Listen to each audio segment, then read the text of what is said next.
corrige, reprende y anima a tu gente con paciencia y buena enseñanza. Vamos a cerrar nuestros ojos un momentito y vamos a orarle al Señor y pedir por su auxilio para poder entender su palabra. Amado Dios, estamos aquí reunidos, estamos aquí congregados, con corazones dispuestos, con corazones humillados, sabiendo cuál es nuestra condición delante de ti. Y somos siervos, somos aquellos que han declarado que son tu pueblo, y siendo tu pueblo, siendo aquellos que nos disponemos a servirte y diciéndote que tú eres nuestro Dios, la única cosa que tenemos por hacer, lo único que nos resta por hacer es ponernos de rodillas delante de ti y decirte qué quieres que nosotros hagamos.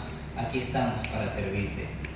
Pues en esa condición es que nos entregamos a ti en esta mañana para rogarte, Señor, ayúdanos a comprender tu palabra, porque a través de ella entenderemos qué es lo que debemos hacer en nuestras vidas. Te rogamos esto, Señor, nos brindes el entendimiento de tu palabra, en el nombre de Cristo Jesús oramos. Amén. En estos días tuve una conversación con alguien de mi país y esta persona me comentaba que una amiga había venido acá a Nueva York y había ido a visitar las tiendas y había estado en estas tiendas en donde las carteras en especial son un elemento demasiado costoso, y decía que le había sorprendido el hecho de escuchar que una cartera más o menos estaba como sobre por los $125,000. Entonces decía, una cartera, $125,000. Así que me puse a investigar en el internet y sí, hay carteras de $125,000, de $175,000, de $200,000. Hay carteras carísimas. Pero lo que me comentaba acerca de esto es que esta señora que había estado en ese lugar había visto algo extraño, y eso extraño le puso mucha atención justamente por eso. Había observado a una señora de nacionalidad china que entraba a este lugar y compraba muchas carteras. Una vez que compró las carteras, se regresaba, entregaba este grupo de carteras a otra persona, a un ciudadano chino que venía desde un vehículo, que tomaba esas carteras, le entregaba otro paquete de dinero, cash, y se llevaba las carteras.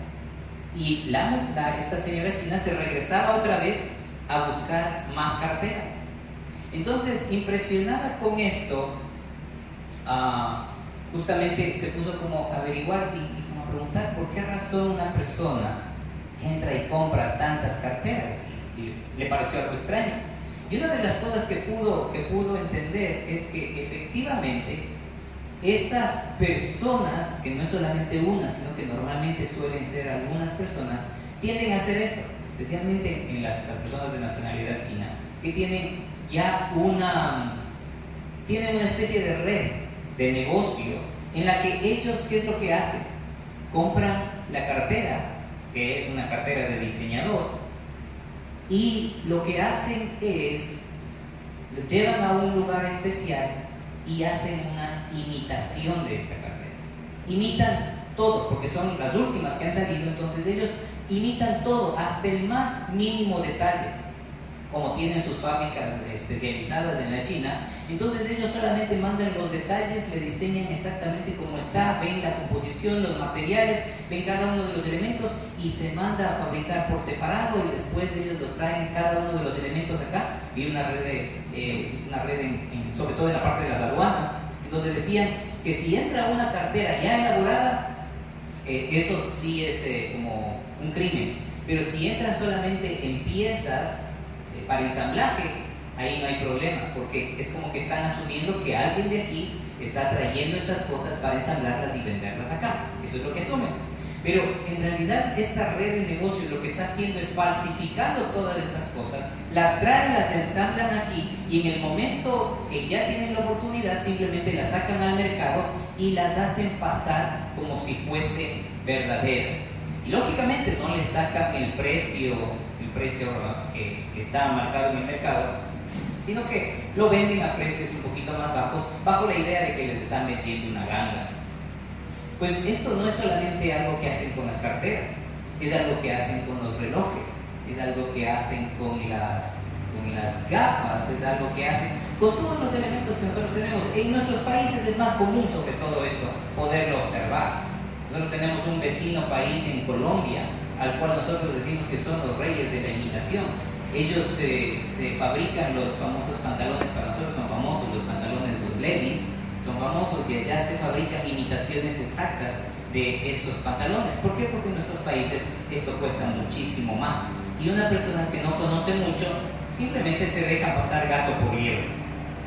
Entonces, existe un mercado grande en cuanto a falsificación y hay muchas personas que no son capaces de darse cuenta que estos elementos solamente son perceptibles a ojos de alguien que conoce realmente de lo que está tratando, alguien que está cercano a las casas de diseño y sabría y podría reconocer los mínimos detalles, y que son cosas en las cuales nosotros no nos daríamos cuenta. Una pequeña etiquetita por ahí, un pequeño sellito de seguridad por algún lado, que solamente los entendidos podrían darse cuenta. Lo mismo nos sucede a nosotros con el asunto de los billetes, ¿verdad? No sé si a ustedes ha llegado a sus manos alguna vez un billete falsificado. No sé si les ha pasado. En mi país era muy común esto, de que las personas falsificaban los billetes, nos entregaban cierta cantidad de billetes, y solamente cuando llegábamos al banco, en el banco podían darse cuenta, y lo que terminaban haciendo es perforando este billete y lo ponían a un lado, es decir, no podíamos cambiarlo por ningún valor. Un amigo mío que tenía un negocio fue y depositó como alrededor de, en ese entonces, creo que fue como unos $500, que era el capital de su negocio que había obtenido, y de esos $500, $200 eran falsificados, y él no podía creerlo, y se llenó de enojo por un lado, de molestia por otro lado, pero de frustración sobre todo, porque él no entendía cómo es posible que el fruto de su trabajo se vea de esa manera echado a perder. A él le costó mucho esfuerzo hacer y tratar de hacer ese dinero, y darse cuenta que ese dinero era falsificado simplemente fue algo que causó tremenda frustración. ¿Por qué les comento esto? Porque en la Escritura y en 2 de Timoteo, el capítulo 4, versículos 1 y 2, nos da ciertas pautas que nos permiten a nosotros darnos cuenta de que Dios estaba advirtiendo que habría de venir un tiempo para nosotros, un tiempo en el cual se podría ver la religión, el cristianismo, se podría ver de la misma manera que se vería el día de hoy un billete falso, con muchas similitudes, con cosas que parecerían imperceptibles, con cosas que nos darían a entender que son exactamente iguales, que muchos de nosotros no podríamos interpretar, que muchos de nosotros no podríamos darnos cuenta o percibir, sino solamente hasta el momento de llevarlo delante de alguien con mayor experiencia y que nos ponga con un marcadorcito encima y que se dé cuenta que la tinta no es la real, y que nos termine diciendo esto es falso. Cuando Pablo escribe a Timoteo, lo hace con una tremenda urgencia.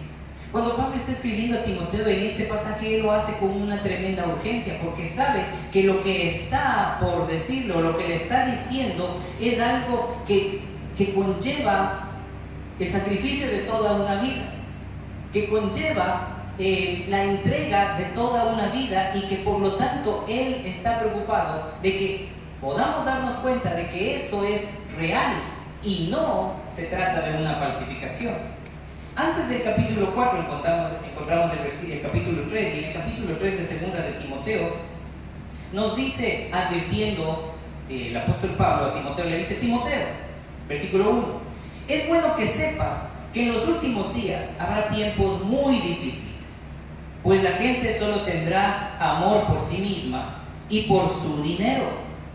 Serán fanfarrones y orgullosos, se burlarán de Dios, serán desobedientes a sus padres y malagradecidos, no considerarán nada sagrado, no amarán ni perdonarán, calumniarán a otros y no tendrán control propio, serán crueles y odiarán lo que es bueno, traicionarán a sus amigos, serán imprudentes, se llenarán de soberbia y amarán el placer en lugar de amar a Dios. Actuarán como religiosos, pero rechazarán el único poder capaz de hacerlos obedientes a Dios. Aléjate de esa clase de individuos.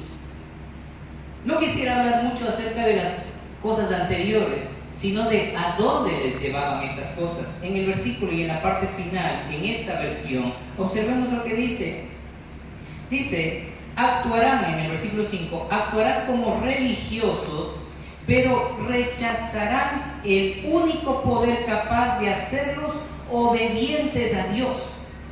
¿Qué es lo que demostrará al final que un billete es falso o es verdadero? ¿Qué creen ustedes que puede demostrar que un billete es falso o es verdadero? ¿Qué dirían ustedes? ¿Qué hace la diferencia en un billete? ¿Qué es lo que hace la diferencia en un billete? Tiene la impresión en el papel, tiene tinta, pero ¿cuál es la diferencia entre un billete falso y un billete verdadero? ¿Cuáles son las cosas que ustedes podrían reconocer? El tipo de papel, la textura, ¿qué más?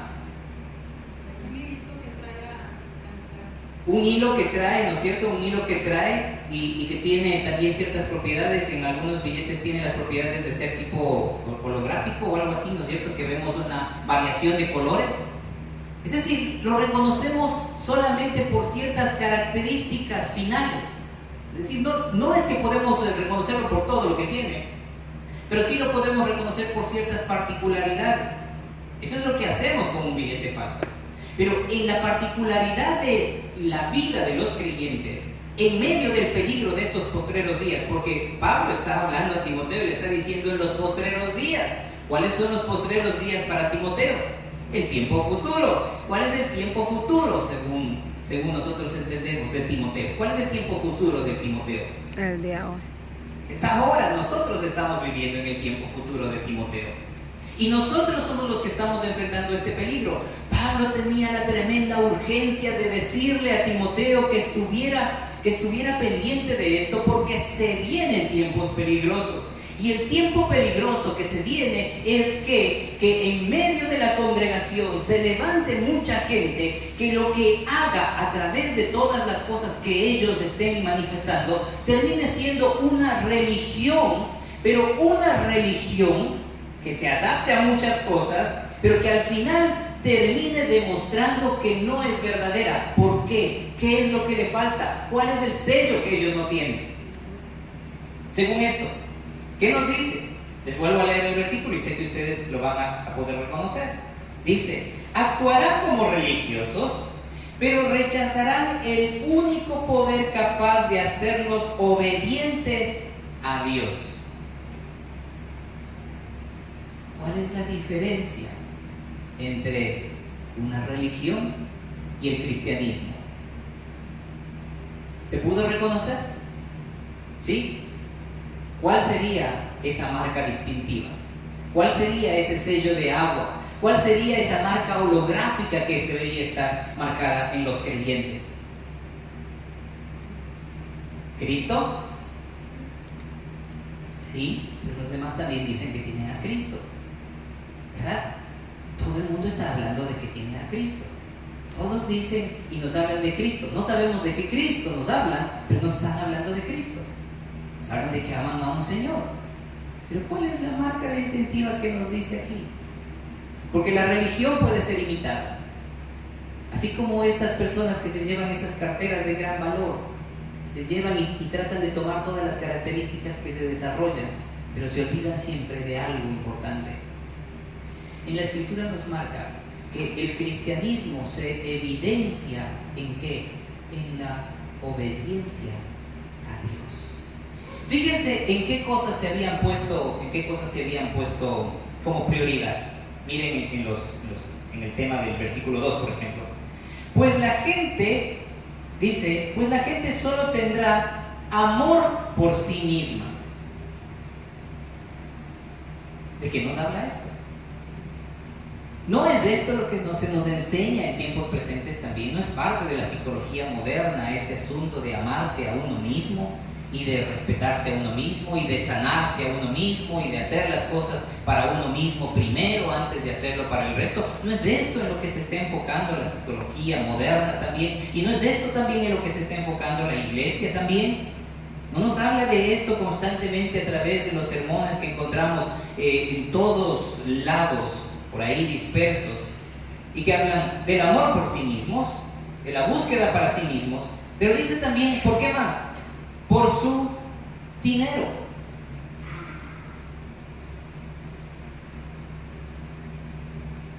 Hay una diferencia enorme entre servir a Dios y servir a las riquezas. Por ejemplo, hay una diferencia enorme.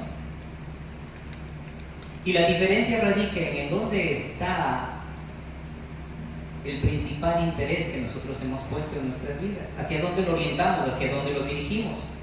Pero bueno, volvamos al versículo 1 del capítulo 4. En presencia de Dios y de Cristo Jesús, quien un día juzgará a los vivos y a los muertos cuando venga para establecer su reino, te pido encarecidamente, predica la palabra de Dios, mantente preparado, sea o no sea el tiempo oportuno, corrige, reprende y anima a tu gente con paciencia y buena doctrina. Hay tres cosas que quiero destacar de esto. ¿Por qué la urgencia de parte del apóstol Pablo para esto? Para pedirle esto. La primera cosa es que él está diciendo a Timoteo que le encarece delante de Dios y de Cristo que juzgará a los vivos y a los muertos. En otras palabras, el apóstol Pablo le está encareciendo y le está diciendo a Timoteo que debe tener en cuenta esto principal, que delante de Dios, delante de quien habrá un juicio, le está poniendo delante de aquel que será el juez sobre todas las cosas. ¿Eso qué quiere decir? ¿Qué quiere decir? Que cuando Timoteo esté desarrollando esto, cuando Timoteo esté recibiendo esta carta, lo primero que se le debe venir a la mente de la razón por la cual él debe hacer estas cosas, por las cuales él debe cumplir, por las cuales él debe obedecer esto, es ¿por qué? Porque habrá juicio. No se trata de algo que debemos tomar a la ligera. No se trata de algo que simplemente sirve para reflexionar y todo. Nosotros hablamos de nuestro Dios como un Dios misericordioso, de nuestro Dios como un Dios de amor, pero nos olvidamos también de estos elementos importantes a considerar. En la palabra de Dios se habla acerca de que Dios vendrá y efectuará juicio. Y se nos habla acerca de tres juicios en particular. Se nos habla acerca de tres juicios en particular. Por ejemplo, vayamos a 1 de Corintios, el capítulo 13, versículo 12 al 15.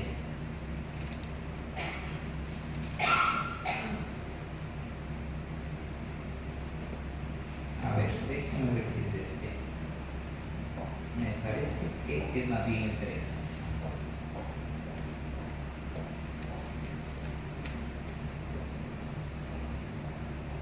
Ok. Capítulo 3, 1 de Corintios capítulo 3, versículos 12 al 15, nos dice: y el que edifique sobre este fundamento podrá usar una variedad de materiales, oro, plata, joyas, madera, heno o hojarasca. Pero el día del juicio, el fuego revelará la clase de obra que cada constructor ha hecho.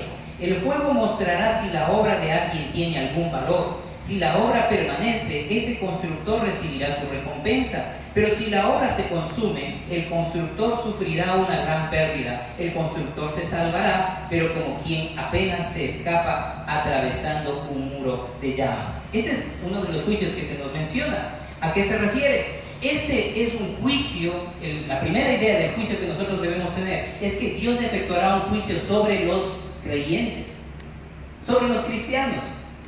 Dios efectuará un juicio sobre nosotros los creyentes, en donde Dios evaluará la calidad de materiales que nosotros hayamos puesto en nuestra vida cristiana. Muchos de nosotros, cuando hemos llegado a los pies de Cristo, empezamos a caminar, y de la manera como nosotros empecemos a caminar y los elementos que nosotros empecemos a poner en nuestra vida determinarán el juicio de Dios, que es lo que Él pueda brindarnos como recompensa, de acuerdo a cómo nosotros nos hayamos conducido. Así que nosotros somos los que estamos tomando la decisión en este instante de poner sobre nuestra construcción, sobre nuestros pilares, los mejores elementos o los peores elementos. Como ese cuento viejo, antiguo, de el lobo y los tres cerditos, ¿recuerdan ustedes? En donde uno elaboró su casa con simple paja, con simples cositas que fue fácil derribar. Así mismo, de la misma manera, nosotros estamos construyendo en nuestras vidas, y lo que estamos edificando sobre nuestras vidas determina lo que el Señor evaluará en el momento del juicio sobre los creyentes. Este es un juicio que se efectuará entonces sobre los creyentes. Esa es una idea del primero de los juicios que nosotros debemos tener. Hay otro juicio que se menciona en la Biblia. Vayamos a Mateo 25. Mateo 25, versículos 31 hasta el 33.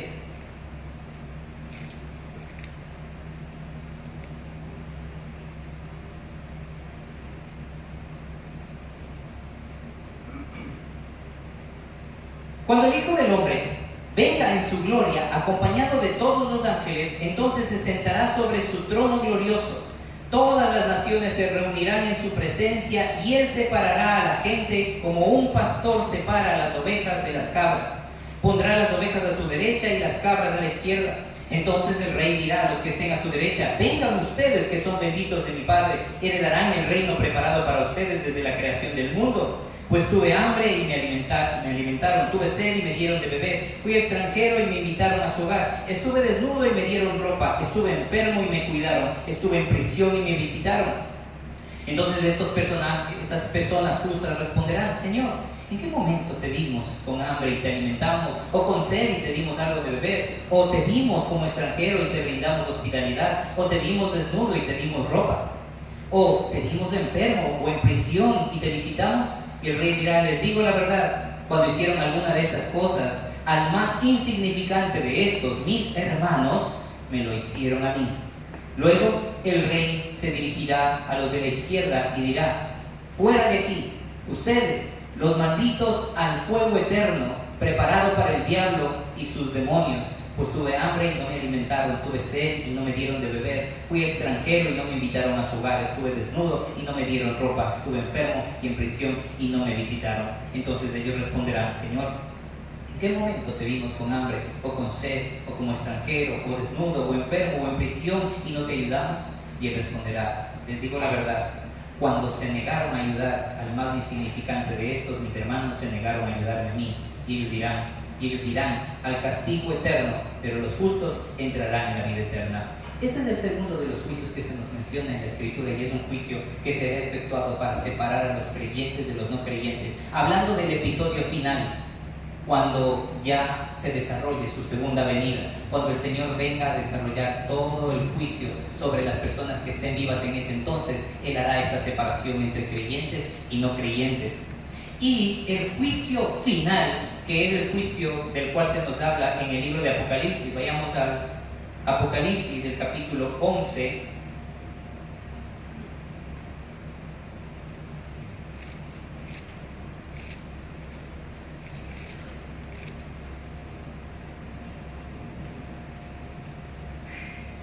Capítulo 11, y vamos a leer lo que nos dice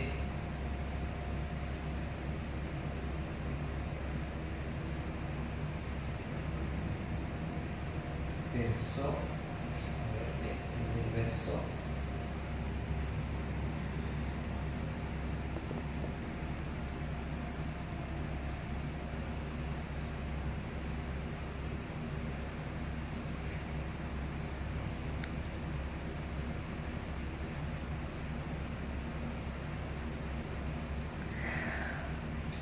Creo que le puse mal el capítulo, déjeme ver, me parece que más bien es el 20, versículo 11 es.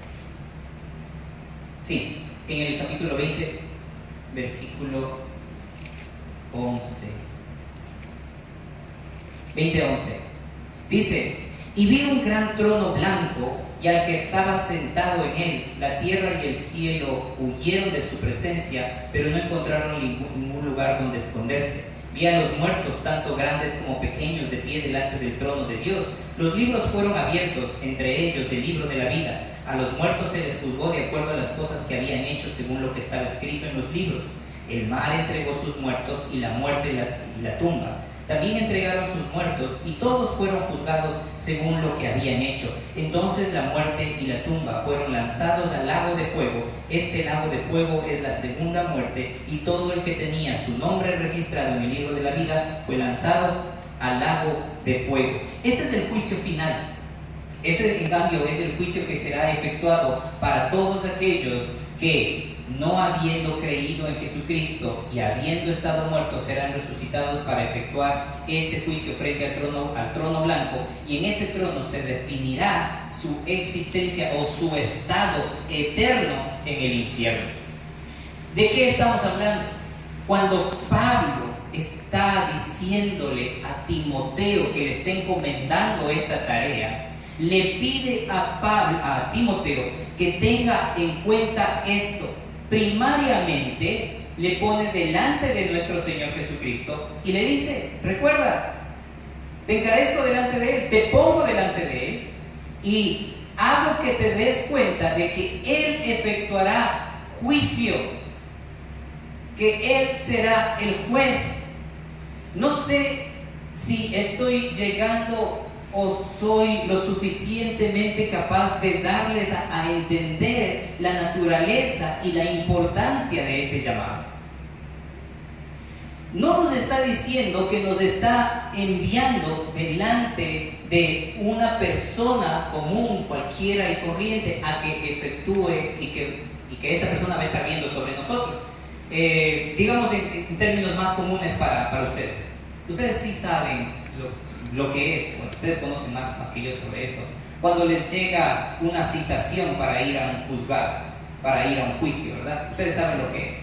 Ustedes tienen que ir y trasladarse hasta el lugar, hasta los juzgados, en donde deberán presentarse delante de un juez.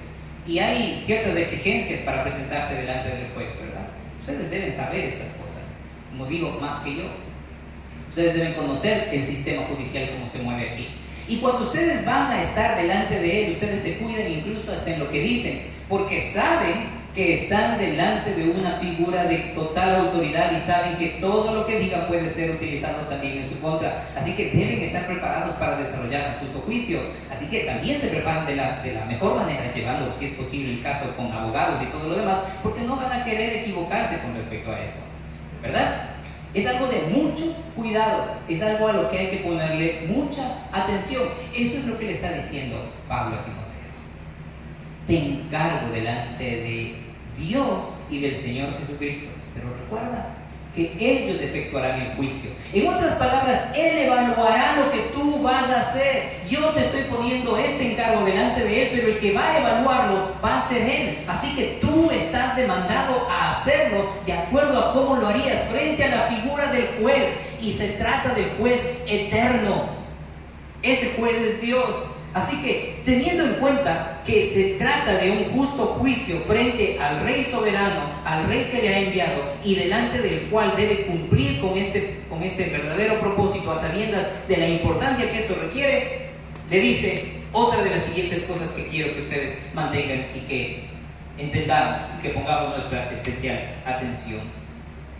Que ese Señor que va a efectuar juicio también hará otra cosa. Se nos dice, volvamos a 2 de Timoteo, el capítulo 4.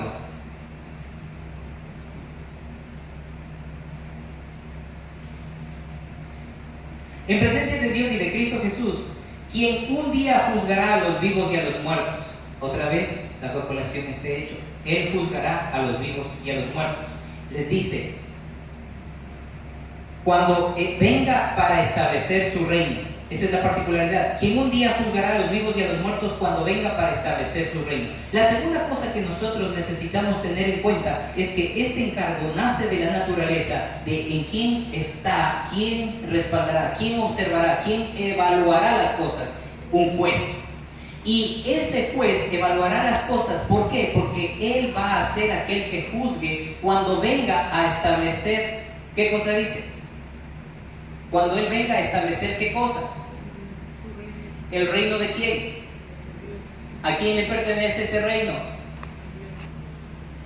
Cuando está hablando del reino de Dios, ¿creen ustedes en alguna manera, en algún sentido, que se está refiriendo a las cosas que nosotros queremos obtener en esta vida?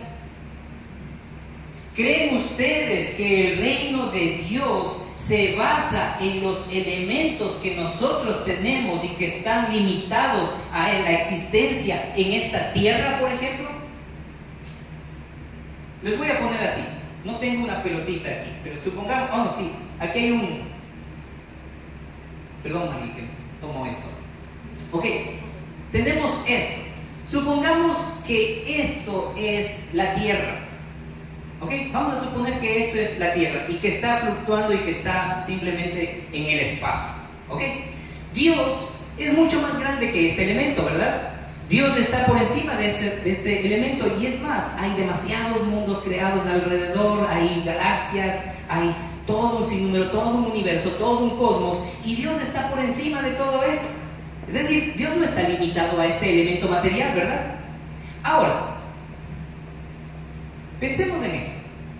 Nosotros que creemos en Dios y que sabemos que Él está por encima de todas las cosas, ¿creemos nosotros que Dios esté limitado a brindarnos un reino en base a las cosas que nosotros tenemos en la limitación de este mundo?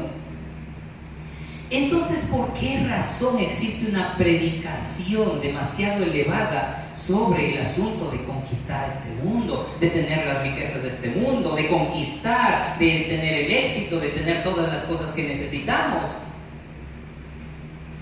Recuerden esto. Cuando los hebreos, cuando aquellos que estuvieron en el tiempo de Jesús,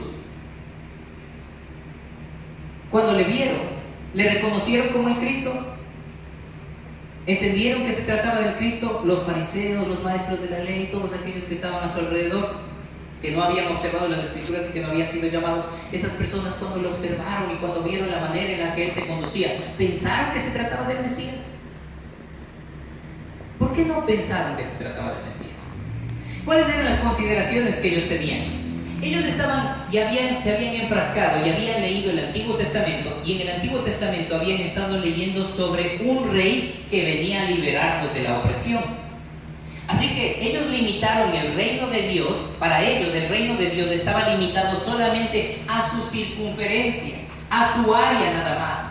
Nosotros somos el pueblo judío y nosotros vamos a ser liberados de todos aquellos que se vengan en contra de nosotros. Así que el Mesías tiene que ser un libertador para nosotros, que nos brinde la oportunidad de ser libres del Imperio Romano, por ejemplo. Cuando Jesús no hizo eso, ¿qué sucedió? Que ellos automáticamente dijeron, no puede ser este el Mesías. ¿Qué es lo que está pasando con el pueblo judío el día de hoy? El día de hoy el pueblo judío sigue esperando a alguien que venga a libertarles, y para brindarles solamente ¿qué? La libertad dentro de este pequeño mundo. ¿Qué es lo que vino el Señor a enseñarnos? ¿Qué es lo que vino Jesucristo a enseñarnos? Vino a enseñarnos que nosotros estábamos por encima de todas estas cosas, y que las limitaciones de esta tierra no son para nosotros. ¿Por qué razón entonces nos dijo